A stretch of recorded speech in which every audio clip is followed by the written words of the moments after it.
may yahdihillahu fala mudilla lahu wa may yudlil fala hadiya lahu. Asyhadu an la ilaha illallah wa la syarika lah wa asyhadu anna Muhammadan abduhu wa rasuluh sallallahu alaihi wa alihi washabihi wa man tabi'ahum bi ihsan ila yaumiddin. Amma ba'd. Fa inna asdaqal hadits kitabullah wa khairal hadi hadi Muhammadin sallallahu alaihi wasallam wa syarrul umuri muhdatsatuha fa inna kulla muhdatsatin bid'ah wa kulla bid'atin dhalalah wa kulla dhalalatin finnar. Ma'asyiral ikhwani wa akhwati fillah, azani Allah wa iyyakum rahimani wa rahimakumullah. Pada pagi hari ini insyaallah taala kita akan memulai dari pelajaran seputar masalah pembahasan buku-buku dari kitab-kitab para ulama. Ya. Dan insyaallah taala nanti akan berlanjut di pekan-pekan depan juga. Hanya ini kan baru pertemuan perdana ya. Jadi mungkin awal-awalnya mungkin belum terbiasa. Tapi kita biasakan ya, di hari-hari Sabtu dan Ahad itu diisi dengan pengajian. Nah. Ya. Dan mungkin kalau di sini mungkin masih agak jarang ya. Kalau di tempat-tempat lain itu di kota-kota besar itu sudah terbiasa mereka. Bahkan pelajarannya dari pagi sampai sore kadang. Sampai sore. Hanya kita kan baru awal-awal ini. Ya kita pelan-pelan. Mungkin kita dari pagi sampai siang dulu. Nanti kita lihat. Kalau ke depan makin berkembang insyaallah taala dan materinya mungkin misalnya banyak, kita akan tambah lagi porsinya. Baik.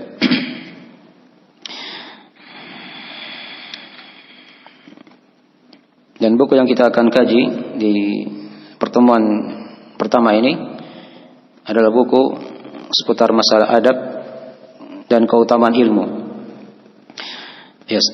Dalam masalah buku-buku seputar keutamaan ilmu dan adab-adab ilmu itu sangatlah banyak diterangkan oleh para ulama ya. Ada yang dikarang khusus dan juga ada yang dia disisipkan di pembahasan-pembahasan yang lain. Ya. Dan buku yang kita pilih di pembahasan pagi hari ini adalah buku dari Kitabul Ilm, dari kitab-kitab yang ada dalam Riyadhus Shalihin yang dikarang oleh Al-Imam An-Nawawi rahimahullahu taala. Nah. Ya. Walaupun kalau kita ingin lihat buku-buku yang lain yang berbicara seputar masalah adab ilmu dan keutamaan ilmu itu sangatlah banyak.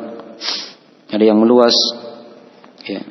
Ada yang bentuknya bait-bait syair seperti kitab Al-Manzumah Al-Mimiyah karya Syekh Hafidz Al-Hakami. Itu luas, menjelaskan tentang keutamaan ilmu dan adab-adab seputar seorang yang mempelajari agama Allah Subhanahu wa taala. Ya. Baik. Sebelum kita masuk di pembahasan buku ini, kita akan terangkan beberapa pendahuluan ya. Ya. Jadi materinya sudah dibagi di fotokopiannya ya. Yang di online bisa dilihat di PDF. Sudah dibagi juga di PDF. Baik.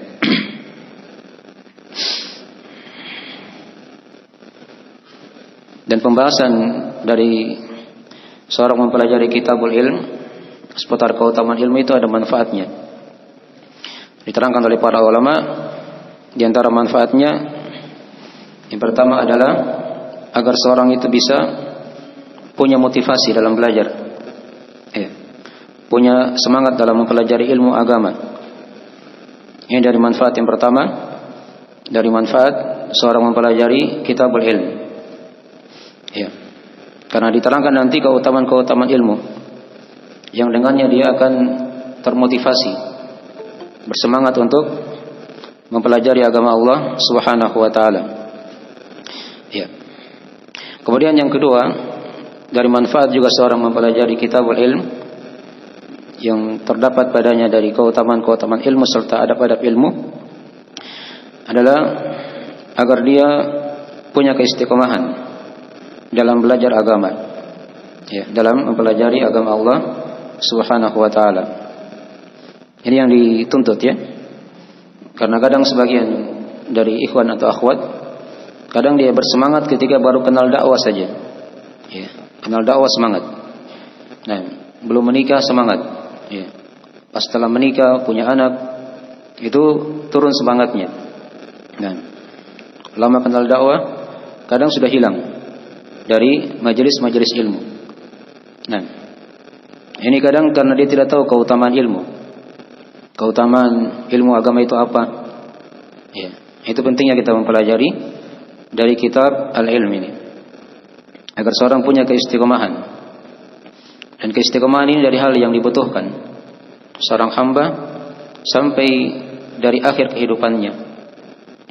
Karena seorang mempelajari ilmu itu bukan hanya di awal-awal dia kenal dakwah saja. Kalau bahasa lainnya kan awal-awal dia hijrah. Bukan hanya di situ dia belajar ilmu agama, tapi sampai dia meninggal.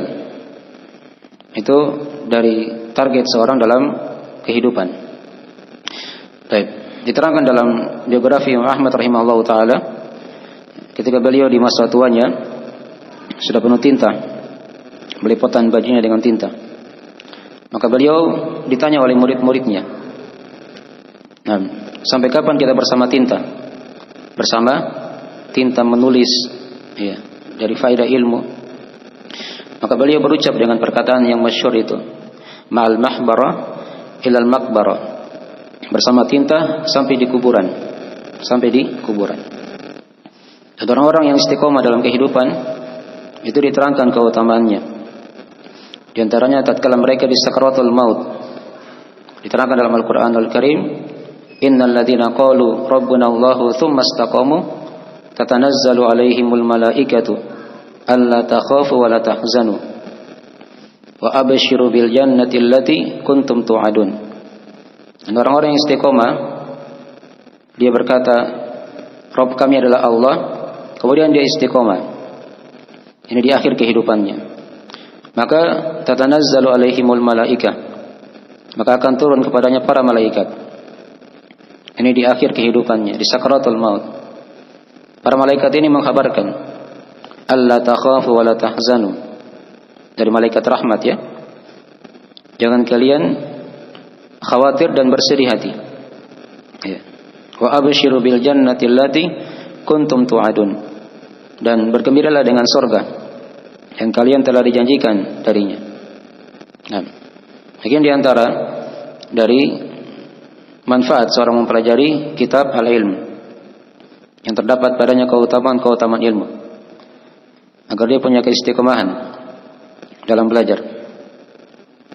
Kemudian yang ketiga, di antara juga dari keutamaan seorang mempelajari kitab Al-Ilm adalah agar dia punya niat yang baik dalam mempelajari agama Allah Subhanahu wa taala.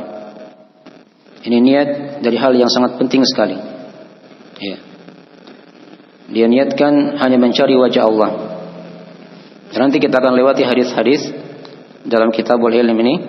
Di hadis yang ke akhir-akhir nanti, hadis ke-16, penulis rahimahullah taala akan bawakan satu hadis seputar pembahasan masalah niat dalam mempelajari ilmu agama. Dan diterangkan di situ ancaman orang-orang yang belajar hanya mengharap dunia saja. Ya. Mau belajar agama, cari dunia di situ. Ya. Dia akan diberi oleh Allah, tapi di akhirat dia tidak akan diberikan apa-apa. Nah, maka penting kita menjaga niat dalam mempelajari ilmu agama, dan itu disinggung, dibahas, ya, oleh para ulama di kitab-kitab seputar masalah adab dan keutamaan ilmu. Nah, baik. Karena kata Nabi SAW dalam hadisnya dalam riwayat Al-Bukhari Muslim dari Umar bin Khattab radhiyallahu taala anhu, kata beliau sallallahu alaihi wasallam, innamal a'malu binniyat wa innamal likulli imri'in ma nawa. Sesungguhnya amalan-amalan itu tergantung oleh niatnya, dan seorang akan mendapatkan balasan sesuai dengan apa yang dia niatkan. Ya. Dia niatkan mencari wajah Allah, maka dia akan dapatkan wajah Allah. Dia melihat wajah Allah pada hari kiamat nanti di padang mahsyar. dia sebagai orang yang beriman, dan tatkala dia masuk ke surga Allah Subhanahu wa taala. Nah, kalau dia niatkan mencari dunia, Allah beri dia di dunia. Tapi di akhirat nanti dia tidak akan diberi apa-apa.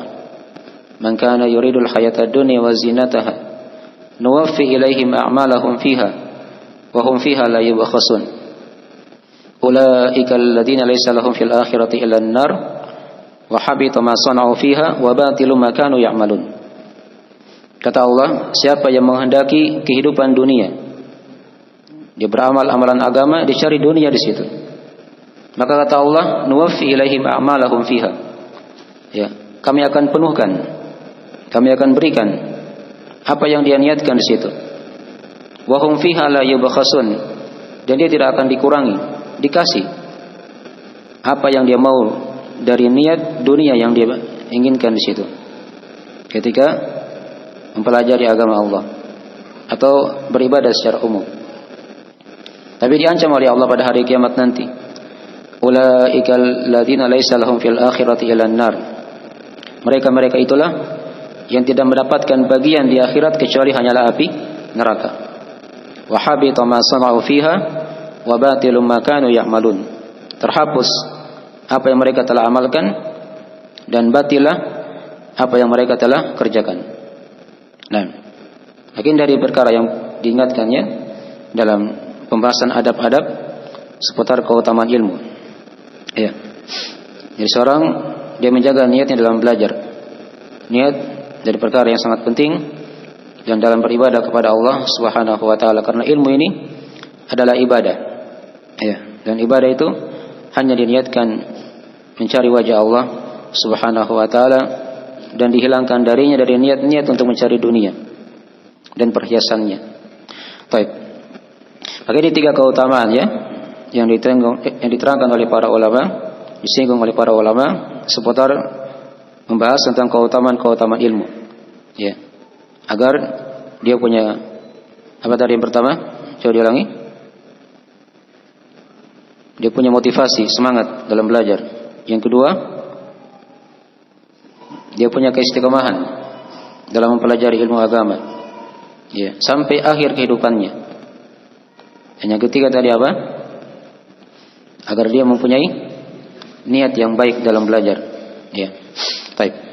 Ini 3 manfaat dari maksud kita mempelajari dari kitabul ilm. Baik. Ya, kemudian judul buku yang kita kaji ini yang dikatakan kitabul ilm. Ya. Dan ilmu yang dimaksud sini adalah ilmu agama tentunya ya. Ilmu agama. Bukan ilmu dunia. Karena yang punya keutamaan itu hanyalah ilmu agama. Ya. Yang dipuji dalam Al-Qur'an, dalam hadis-hadis Nabi sallallahu alaihi wasallam, itulah hanya ilmu agama Allah Subhanahu wa taala. Nah, itu yang dipuji dalam Al-Qur'an atau hadis. Nah. Dan ilmu agama hukum mempelajarinya adalah wajib. Ya. Adalah wajib.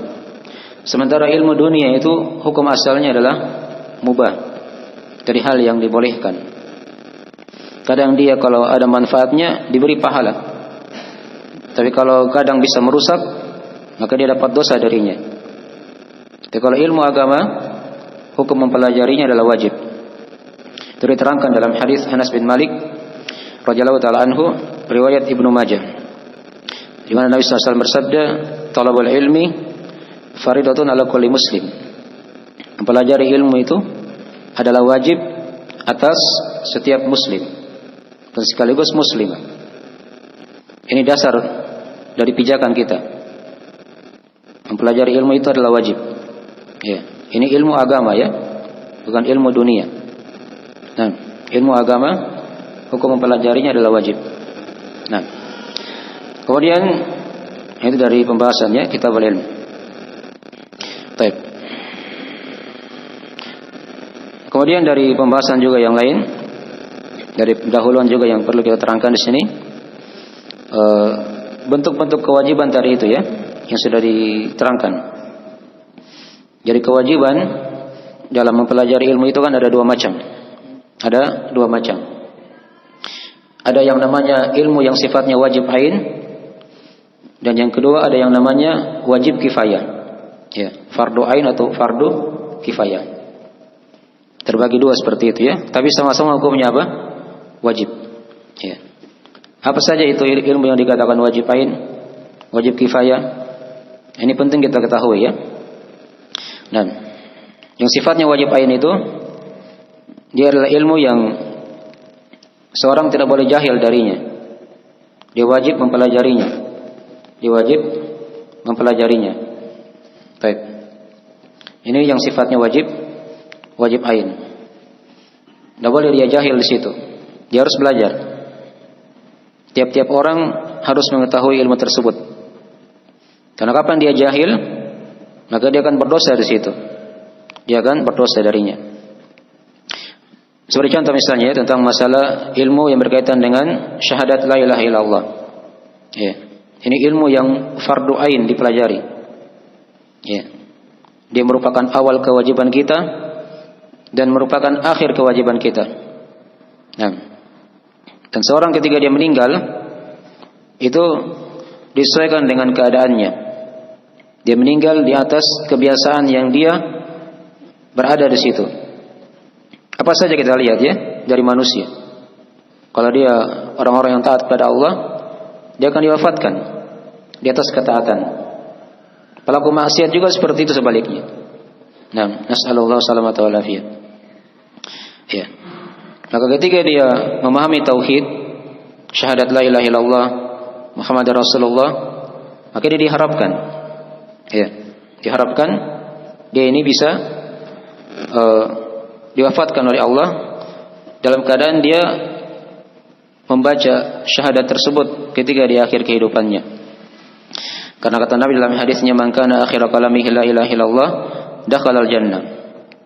Siapa yang akhir ucapannya dari dunia ini dia ucapkan kalimat la ilaha illallah, maka dia pasti masuk ke dalam surga. Ya, dijamin oleh Nabi sallallahu alaihi wasallam. Baik.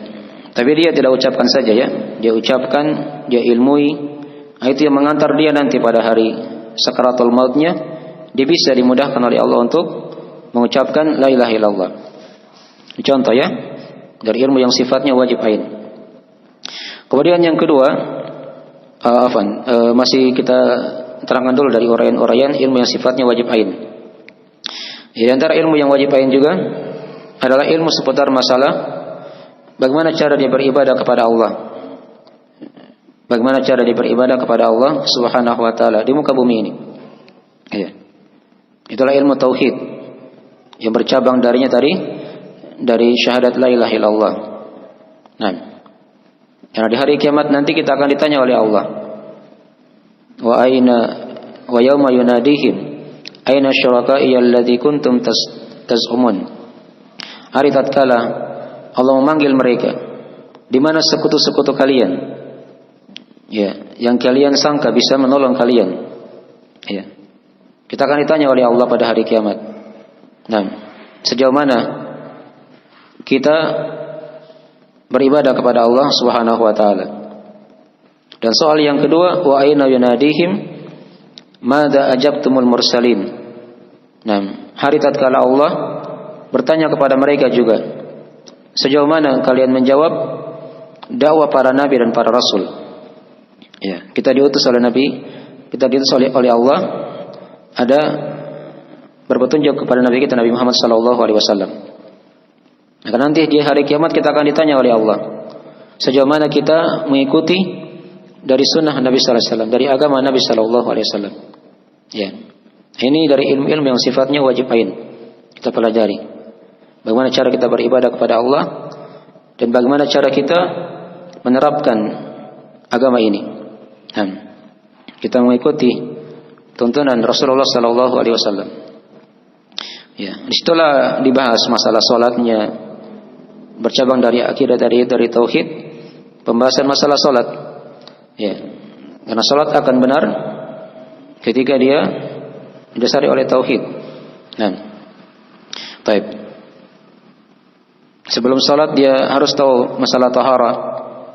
Itu juga dari ilmu yang wajib dipelajari. Nah. Masuk bulan Ramadan dia harus tahu masalah puasa. Tiap-tiap orang kan berpuasa. Tiap-tiap orang kan sholat. Ya, tidak bisa diwakilkan oleh yang lainnya. Maka dia harus pahami dari ilmu-ilmu seputar masalah taharah dari sholat sekaligus puasa. Ini dari ilmu yang sifatnya wajib ain.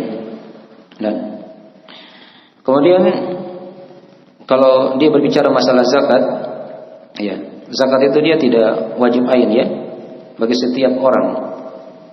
Karena tidak semua orang punya harta. Ya. Jadi kalau dia wajib ain itu untuk orang-orang yang punya harta saja, yang ingin bayar zakat, maka dia hukumnya wajib ain. Tapi kalau dia orang miskin misalnya, atau hartanya tidak sampai nisab, maka tidak wajib ain padanya. Itu nanti hukumnya wajib kifayah. Wajib kifayah. Sama juga dengan haji. Ya, haji juga dari ilmu-ilmu yang sifatnya wajib ain. Kalau dia ingin berhaji atau berumrah begitu kan, jangan dia naik haji, naik pergi umrah dalam keadaan dia tidak paham hukum-hukum seputar masalah haji dan umrah. Dipahami ya? Ya, ini kadang banyak pelanggaran di sana. Dari sisi niat dan seterusnya begitu ya. Baik, hanya ikut saja komando misalnya, itu tidak cukup. Nah, dihitung sebagai amalan yang soleh. Nah, jadi dia harus belajar.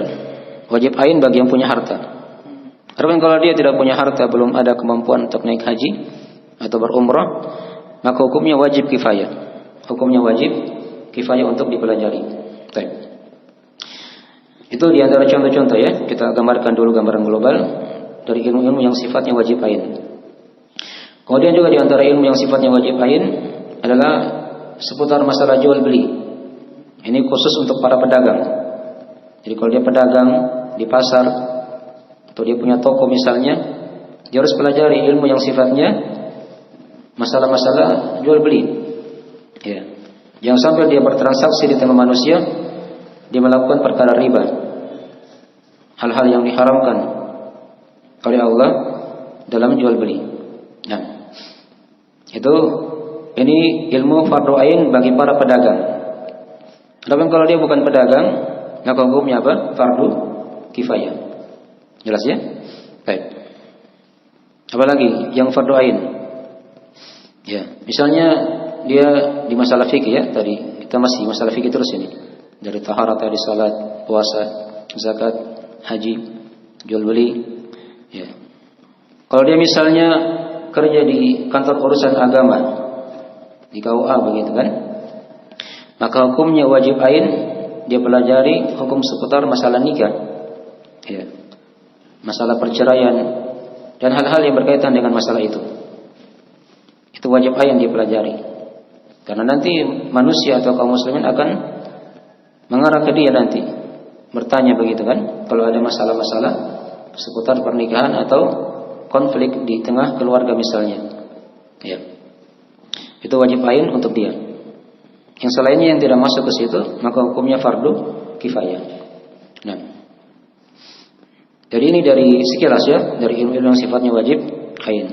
Yang jelas tadi dia adalah ilmu yang harus dipelajari, tidak bisa diwakilkan ya, oleh selainnya. Itu yang sifatnya wajib ain. Dan kemudian apalagi di antara ilmu yang sifatnya wajib ain? Di antaranya ilmu yang berkaitan dengan pertanyaan di alam kubur. Pertanyaan di alam kubur. Ini juga adalah ilmu yang sifatnya wajib ain. Tiap-tiap kita pasti akan mati, ya, akan dikubur. Ya. Maka itu ada persiapan-persiapan yang harus siapkan di muka bumi ini untuk menyongsong alam barzah tadi itu. Jangan nanti dikubur baru cari gurunya misalnya, atau cari bukunya, atau cari temannya yang jawabkan. Itu tidak bisa ya. Dia harus jawab sendiri masing-masing. Ya. Pertanyaan dua malaikat, Munkar dan Nakir, bertanya nanti tentang siapa Allah, apa agamamu, ya, atau siapa Rabbmu, apa agamamu, dan siapa nabimu. Ya. Di dunia ini gampang kita jawab, tapi di alam kubur tidak semudah itu. Disesuaikan dengan ilmu kita, sejauh mana kita mengenal Allah, mengenal Islam, dan mengenal Nabi Muhammad sallallahu alaihi wasallam. Itu ada bukunya nanti. Itu buku Al-Usul Ats-Tsalatsah. Dan para ulama itu mengulang-ulangi terus buku ini. Karena di dalam Usul Ats-Tsalatsah ini ada hal-hal yang dengannya seorang itu bisa selamat dari siksaan kubur. Ya, dari siksaan di kuburan. Dipahami ya? Dan dalam Usul Ats-Tsalatsah juga itu ada perkara tauhid yang dibahas.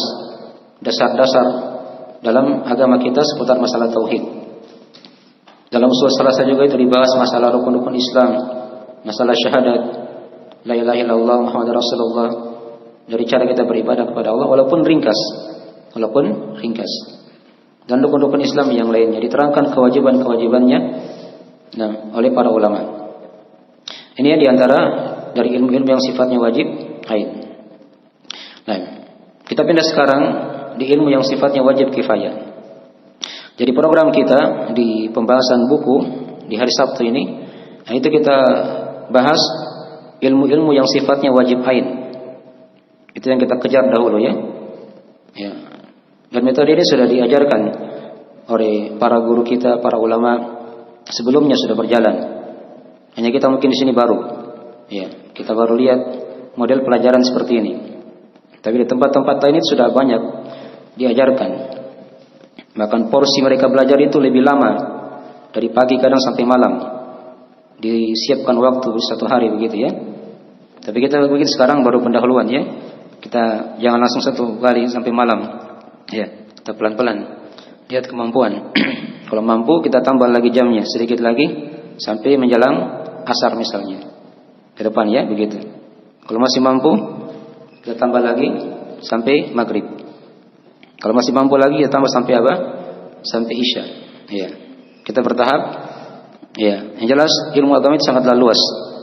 Butuh waktu kita belajar. Nah, baik. Jadi itu dari sasaran kita ya, dari program pembahasan buku di hari Sabtu itu. Dan memang kalau seorang diajak untuk mempelajari buku, ya, itu kadang memang tidak terlalu banyak yang suka. Kalau masalah buku yang dibahas ya. Ya. Karena itu memang kalau kaji buku itu memang berat. Betul dia pahami isi buku itu, pemahamannya bagaimana. Ya beda kalau materinya tematik, cara melepas itu kadang gampang, ya luas, longgar. Tapi kalau dia masalah buku, ini dari hal yang harusnya ditekankan. Disitulah letak ilmu seorang. Kalau dia paham buku-buku para ulama, disitulah pokok-pokok ilmunya yang harusnya dia bangun agama dari situ. Baik. Itu sekilas tentang ilmu yang sifatnya wajib ain tadi ya. Kemudian yang kedua, ada yang sifatnya wajib kifayah. Ya. Ini ilmu yang kedua tadi ya. Sifatnya wajib juga tapi dia wajib kifayah. Apa itu wajib kifayah? Diterangkan oleh para ulama, wajib kifayah itu kalau dia bentuknya ilmu-ilmu ketika sudah ada yang belajar di situ di jumlah yang cukup, maka gugurlah kewajiban bagi yang lainnya. Boleh untuk tidak belajar, boleh untuk tidak apa? Belajar. Tapi dia wajib pada sebagian orang yang mampu untuk mempelajarinya. Itu ilmu yang sifatnya wajib kifayah. Jika saudara yang belajar di situ yang mempelajarinya di kadar jumlah yang cukup, maka gugurlah kewajiban bagi yang lain untuk tidak belajar. Tapi seperti contoh misalnya ya, jadi ilmu yang sifatnya wajib kifayah seperti ilmu bahasa Arab. Ya. Ini kadang biasanya di ilmu-ilmu alat. Di ilmu-ilmu apa? Alat. Ya, seperti bahasa Arab. Ini kan ilmu alat untuk membaca kitab kundul. Ini hukumnya wajib kifayah. Ya, tidak bisa diwajibkan tiap-tiap orang ya. Karena tidak semua orang bisa memahami bahasa Arab. Ya, dia bukan bahasa kita.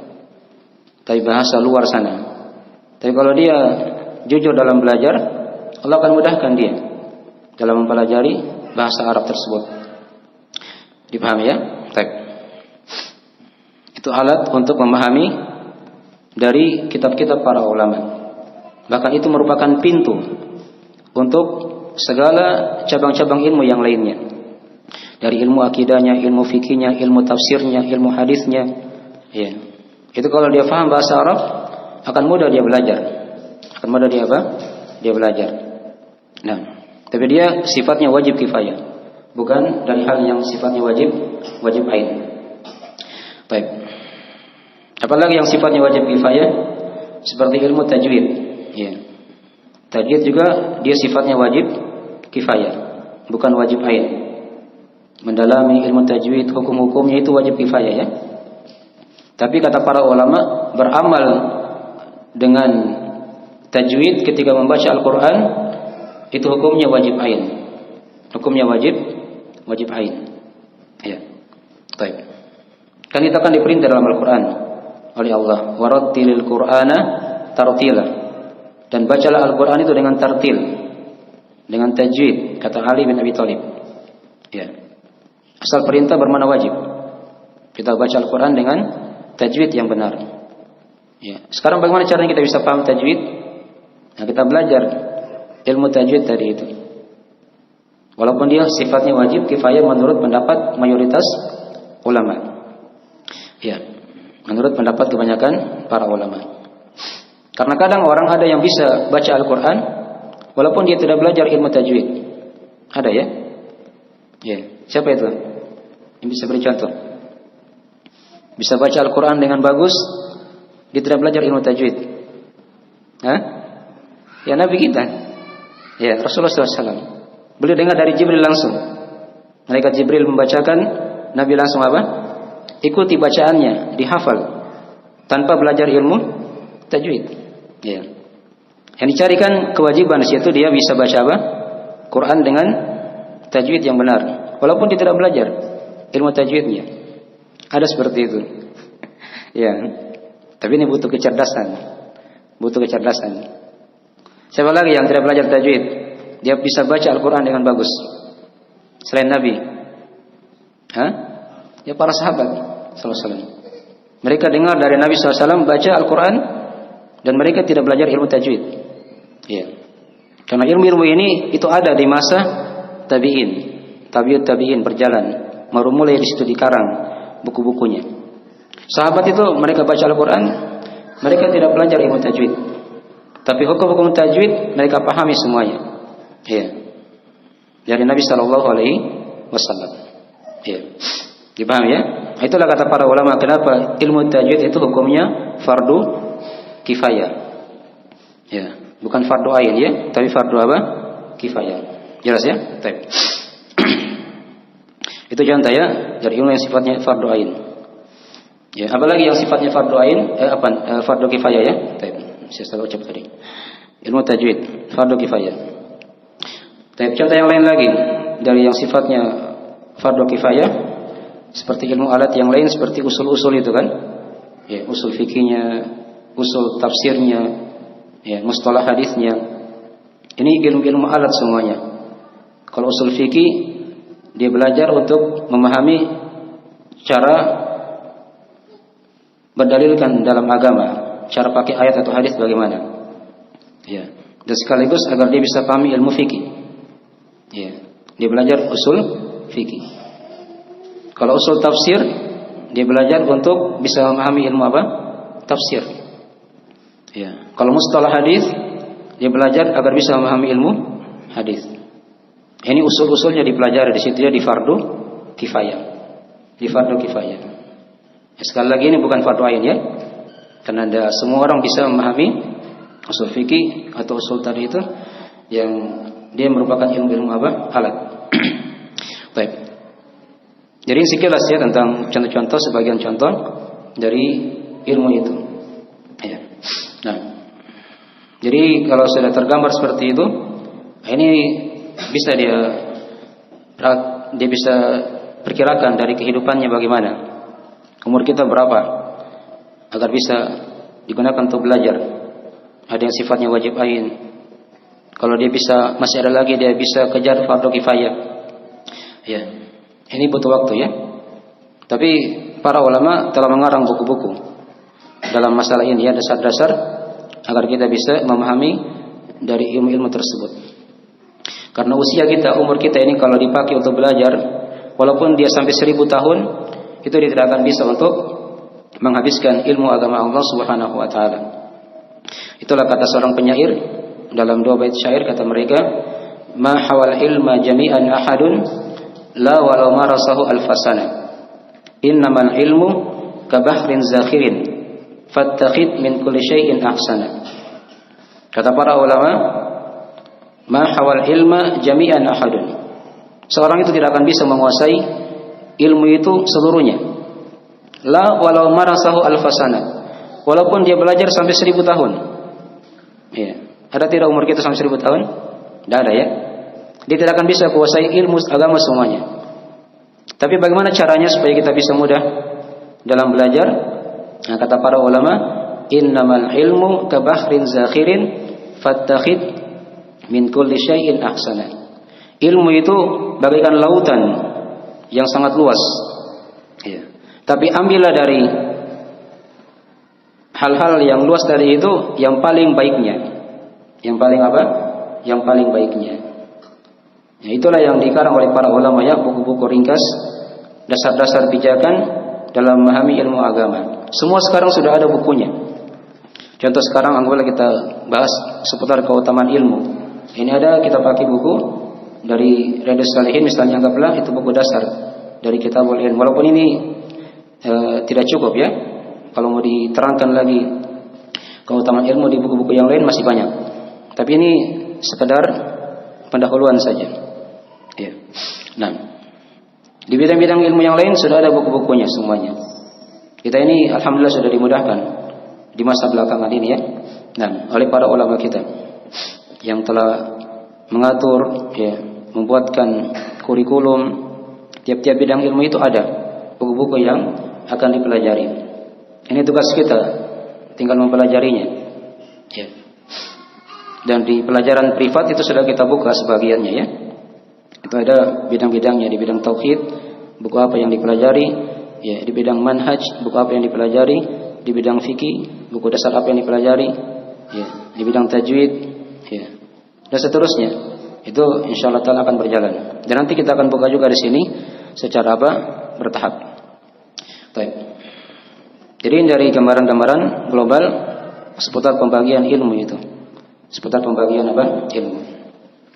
Baik. Ini pendahuluan yang keberapa tadi? Yang ketiga tadi ya. Tadi kan sudah kita bahas yang pertama tentang manfaat mempelajari Kitabul Ilm. Yang kedua tadi apa? Maksud dari kata ilmu dalam kitab-kitab para ulama dalam Al-Quran atau hadis. Itu maksudnya ilmu apa tadi? Ilmu agama. Jelas ya? Baik. Yang ketiga tadi kita sudah terangkan apa? Hukum mempelajari ilmu agama. Hukumnya wajib. Ini kan tadi sudah terbagi dua. Ada yang wajib ain, ada yang wajib kifayah. Jelas ya? Baik. Sekarang yang keempat sekarang yang kita akan terangkan, pendahuluan yang keempat kita akan terangkan di sini gambaran global buku yang kita akan kaji. Ya. Ini kan yang kita akan bahas ini tentang keutamaan ilmu ya, dan sekaligus adab-adab dalam mempelajari ilmu agama. Ya. Di sini penulis rahimahullah taala Imam Abu Zakaria Yahya bin Syaraf An-Nawawi rahimahullah taala itu membawakan 4 ayat dan 17 hadis. Ya, 4 ayat dan 17 apa? Hadis yang menjelaskan tentang keutamaan ilmu. Nanti kita akan baca insyaallah taala di sela-sela pembahasan kita. Ya, kita bertahap baca ya. Mungkin kayaknya tidak bisa selesai hari ini. Kita nanti gilir di pekan-pekan depan buku yang kita kaji ini. Ya, baik. Nah, kemudian pendahuluan yang kelima yang kita akan kaji di sini kita bahas seputar biografi penulis rahimahullah taala. Biografi penulis buku ini yaitu Imam Abu Zakaria Yahya bin Syaraf An-Nawawi rahimahullah taala. Ya. Itu ada sampulnya kan, dilihat situ ya. Jadi sampul depannya.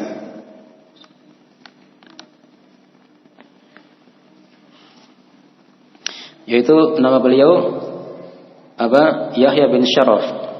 Ya, Yahya bin Syaraf ya. Abu Zakaria panggilannya. Ya, dan dikenalnya dengan Imam An-Nawawi. Sekarang ini dari ulama yang masyhur ya, dikenal di negeri kita.